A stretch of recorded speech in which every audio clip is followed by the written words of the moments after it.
तो ये एक ऐसा ही व्यक्ति था जो बाथरूम के लिए भी रेंगते हुए जाता था।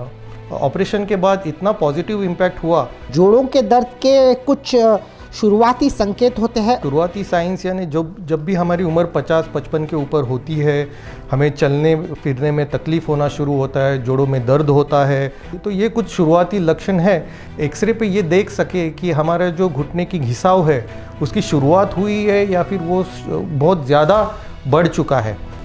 सबसे कॉमन मिथ ये है कि ये सर्जरी फेल हो जाती है, लेकिन मैं आपको ये दोहराना चाहता हूँ कि नी रिप्लेसमेंट सर्जरी सबसे सक्सेसफुल सर्जरी है आज ऑर्थोपेडिक्स में। कि आप 10 से 15 साल जवान होते हैं ऑपरेशन के बाद, तो प्रिसीजन और अलाइनमेंट में रोबोटिक्स हमें कन्वेंशनल सर्जरी से ज़्यादा।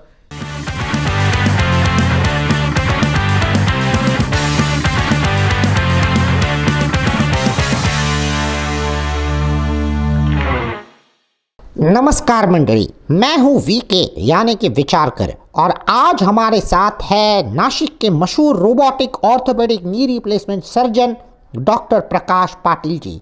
नमस्कार डॉक्टर साहब। नमस्कार विचारकर सर जी। तो सर, पहला सवाल ये है, आप किसी ऐसे पेशेंट के बारे में बता सकते हैं जिनकी ज़िंदगी पूरी बदल गई हो नी रिप्लेसमेंट सर्जरी के बाद, और आपको क्या फीलिंग हुई, यानी आपको कैसा महसूस हुआ? बिल्कुल विचारकर जी, ऐसे तो अनेक पेशेंट्स हैं जो नी रिप्लेसमेंट के लिए हमारे यहाँ सह्याद्री हॉस्पिटल में आते हैं। उसमें से अगर एक कहानी मैं शेयर करना चाहता हूँ कि एक करीबन 75 से 80 साल के व्यक्ति थे जिन्हें घुटनों की तकलीफ़ की वजह से जो डे टू डे एक्टिविटीज़ थी उनकी, वो करने में काफ़ी ज़्यादा परेशानी होती थी। अभी जैसे आप जानते हैं कि चलने फिरने में तो तकलीफ़ होती है, लेकिन जब इंसान को बाथरूम जाने में भी तकलीफ़ होना शुरू हो जाता है और वो किसी के ऊपर डिपेंड होना शुरू होता है, तो उससे उसका कॉन्फिडेंस लूज़ होता है। तो ये एक ऐसा ही व्यक्ति था जो बाथरूम के लिए भी रेंगते हुए जाता था। और इसका जो लड़का था, he was a very high post officer, और उससे ये तकलीफ़ देखी नहीं गई।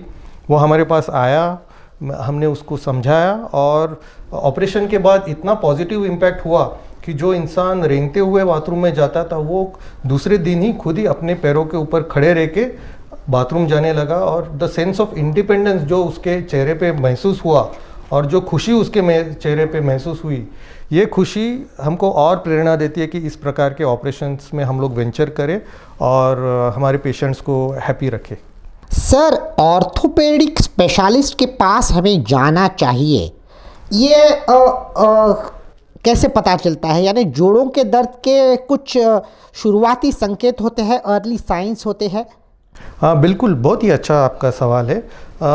जोड़ों के दर्द का शुरुआती साइंस यानी जब भी हमारी उम्र 50-55 के ऊपर होती है, हमें चलने फिरने में तकलीफ़ होना शुरू होता है, जोड़ों में दर्द होता है, उसमें सूजन आती है या फिर वो लाल गिरने पड़ जाते हैं जैसे, और चलते हुए तकलीफ़ होती है, सीढ़ियाँ चढ़ने उतरने में तकलीफ़ होती है। तो ये कुछ शुरुआती लक्षण है कि हमें अपने नज़दीक के ऑर्थोपेडिक सर्जन के पास दिखाना है और प्राइमरी एग्जामिनेशन करनी है, ताकि हम एक्सरे पे ये देख सके कि हमारा जो घुटने की घिसाव है उसकी शुरुआत हुई है या फिर वो बहुत ज़्यादा बढ़ चुका है। अभी ये तकलीफ़ अगर है हमको दर्द की और एक्सरे में भी ऐसे चेंजेस नज़र आ रहे हैं, तो हम लोग ये डिफ़ाइन कर सकते हैं कि ये गोलियों से ठीक हो सकता है या फिर इसको ऑपरेशन की ज़रूरत है। तो अगर वो वक्त में हमारे पास आता है तो डेफिनेटली इसका उपचार जो है वो गोलियों से हो सकता है। सर, नी रिप्लेसमेंट सर्जरी के बहुत से गलतफहमियां होती है, कॉमन मिथ्स होते हैं, यानी कि सर्जरी के बाद आपको फिज़िकल एक्टिविटी करनी नहीं चाहिए, ये वो। तो ये कॉमन मिथ्स क्या है नी रिप्लेसमेंट सर्जरी के बारे में? सबसे कॉमन मिथ ये है कि ये सर्जरी फेल हो जाती है या फिर ये सर्जरी करने के बाद पेशेंट्स चलते नहीं। लेकिन मैं आपको ये दोहराना चाहता हूँ कि नी रिप्लेसमेंट सर्जरी सबसे सक्सेसफुल सर्जरी है आज ऑर्थोपेडिक्स में, और ये ऑपरेशन के बाद ऐसा कोई फिज़िकल लिमिटेशन नहीं है जो आप नहीं कर सकते, बल्कि मैं ये बोलता हूँ कि आप 10 से 15 साल जवान होते हैं ऑपरेशन के बाद, क्योंकि आप चल फिर सकते हैं, सीढ़ियाँ चढ़ उतर कर सकते हैं, चौकड़ी मार के भी बैठ सकते हैं, क्योंकि इस प्रकार के हमारे पास जॉइंट्स अभी उपलब्ध है और इस प्रकार की टेक्नोलॉजी भी डेवलप हो चुकी है और इसमें ऐसा कोई रेस्ट्रिक्शन नहीं है कि आपको 1 किलोमीटर या 2 किलोमीटर ही चलना है। जितना आपका मन कहे उतना आप चल सकते हैं। लेकिन हाँ, ये आर्टिफिशियल जॉइंट होने की वजह से इसके ऊपर कुछ चीज़ें नहीं करनी है, जैसे कि जंपिंग करना है, रनिंग करना।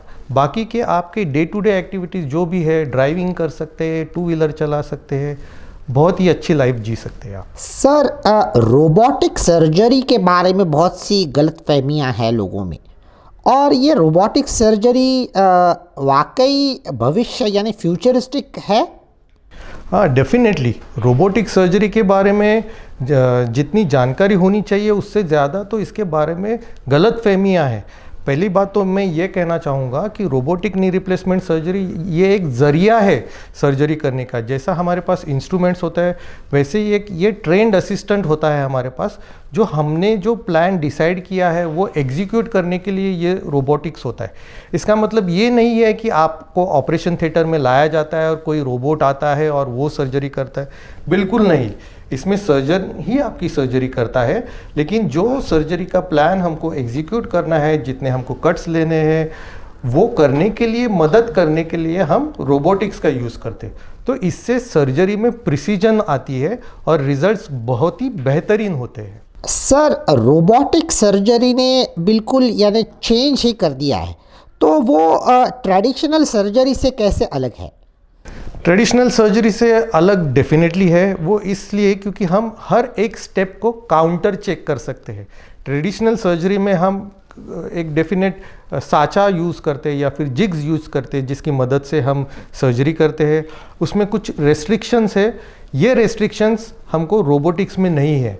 रोबोटिक्स में हम जितना कट करना चाहे उतना कट कर सकते हैं, ज़्यादा कम। जो जॉइंट्स को रोटेशन देने का बात आती वो भी रोबोटिक्स में हम कर सकते।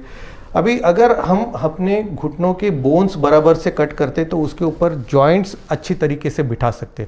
तो प्रिसीजन और अलाइनमेंट में रोबोटिक्स हमें कन्वेंशनल सर्जरी से ज़्यादा बेनिफिशियल है। लेकिन मैं ये बात भी दोहराना चाहूँगा कि कन्वेंशनल सर्जरी रोबोटिक्स से कम नहीं है, दोनों बराबर के हैं, लेकिन रोबोटिक्स जहाँ पर है वहाँ पर हम डेफिनेटली उसका एडवांटेज लेंगे।